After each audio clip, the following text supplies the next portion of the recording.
My name is Adelle Onyango and I'm here to remind you just how important your voice is right now in fighting sexual harassment. Now, a recent study by ActionAid showed the extent of this issue in our institutions of higher learning.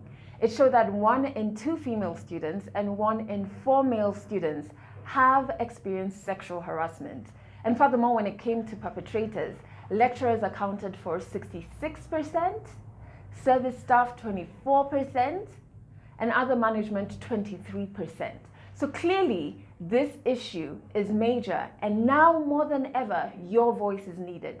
And if you think that your voice is not strong enough to cause a massive change, think again. I want you to be inspired by the Campus Me Too campaigns that we've witnessed in this country. Young men and women coming together to end sexual harassment, and it was started by just one voice.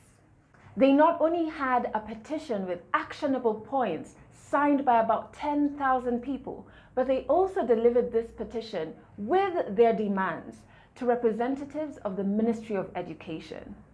What that means is that these bodies, with the work of making sure that you are safe while in campus, now know that you know your rights, now know that you will stand up and hold them accountable when your rights have been violated.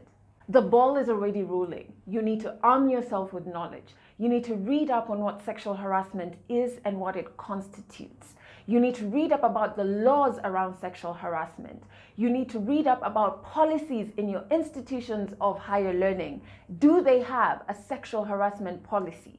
You need to demand that safe spaces are created in these institutions for survivors to speak out. We can't just be calling for survivors to speak out when the terrain is not safe at all for them. You need to demand that institutions of higher learning show a clear framework of how they will handle cases of sexual harassment. Where do you report it? How will justice be served to the survivors? How will you ensure that no stigma will be put on the survivor?